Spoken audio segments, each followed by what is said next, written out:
Bucle aurii și cei 3 urși. A fost odată o fetiță care avea părul atât de blond și de ondulat, încât mama sa i-a pus numele Bucle aurii. Bucle aurii trăia lângă o pădure mare în care îi plăcea tare mult să se plimbe. Bucle aurii era foarte curioasă.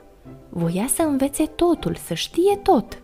Într-o dimineață, pe când se distra, urmărind un iepure, nu și-a dat seama că s-a afundat tot mai adânc în pădure. Deodată s-a oprit în fața unei căsuțe construite între rădăcinile unui stejar uriaș. "Ce curios! Nu am văzut niciodată o casă ca asta!" și-a spus ea.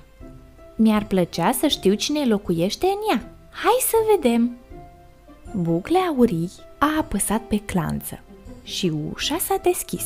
Pe masă a văzut 3 boluri cu fulgi de ovăz, unul mare, unul mijlociu și unul mic.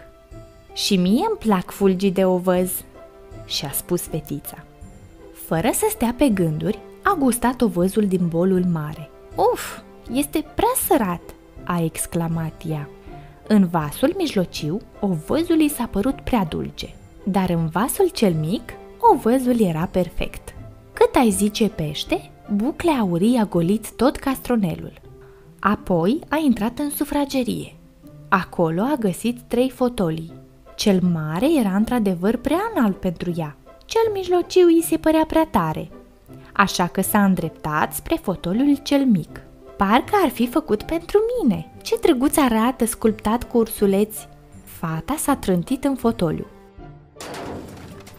Toate cele 4 picioare au cedat și Bucle aurii a căzut pe podea. "O, Doamne, cred că nu trebuia să fac asta," și-a spus ea. Fără prea multe păreri de rău, și-a continuat vizita. La etaj, Bucle aurii a găsit o cameră cu 3 paturi, unul mare, unul mijlociu și unul mic. Le-a încercat și pe acestea. Fata a sărit în patul cel mare, iar salteaua i s-a părut prea tare, apoi s-a așezat în cel mijlociu. "Of, salteaua asta e prea moale, mai rămâne doar cel mic, ia să încerc."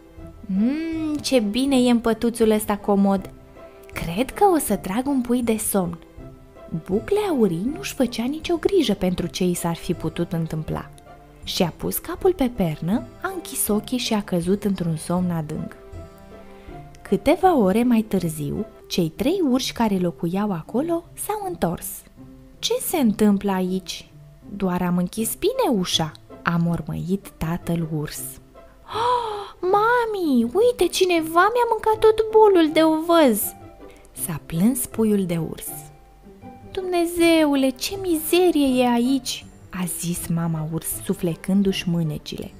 "O, cineva mi-a stricat fotoliul!" a strigat puiul de urs. Fără să stea pe gânduri, tata urs a urcat la etaj. "Dacă îl prind pe ticălosul care a făcut asta, o să-i arăt eu de ce sunt în stare," a mărâit el.